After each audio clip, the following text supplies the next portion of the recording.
What's going on, guys? Today we're going to be working on installing a 271 intercooler on a CVT Civic. Now I've already went and took this connector off and loosened up these clamps. I just got to get that 10 millimeter and that 10 millimeter loosened. Focus. Right there. And then we can pull out the airbox. Oh, and disconnect this. Okay, so the airbox is all out, as you can see. I just have the sensor off to the side for now. I'm gonna probably take off this clip because I don't like the way it looks. Yeah, most likely. I think it also might need the reach. But now I gotta go take off the skid tray down there. There's gonna be two 10 mils and a bracket that's right there that I gotta take off to get this out.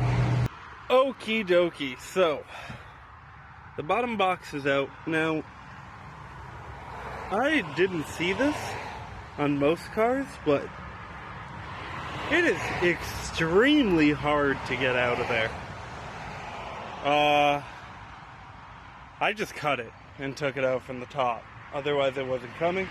The bottom had no room with the CVT, so yeah, we're gonna have to install the box now.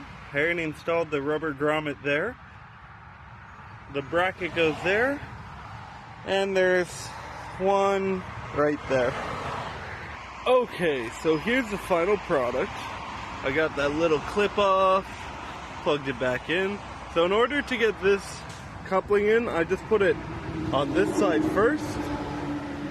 Basically used a screwdriver to get it on here because this came pre-tightened already for me.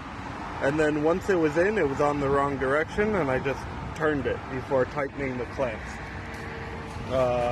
You get the little bolt in there, secure it there, right in the box, right there. I know it's a little bit dirty, it's a few days later. You can hear it, not as much as a PRL intake, but still, for where I live, I wouldn't want a hydro lock, so that's it. And I felt it a little bit. Probably when I get the K-tuner, it'll feel a lot better, or do its job better. But a very good product. I like the way it looks in the engine bay. Very clean, sleek. But that'll be the end of the video. I hope you enjoyed it. We'll see you in the next one. Don't forget to like and subscribe. Bye-bye.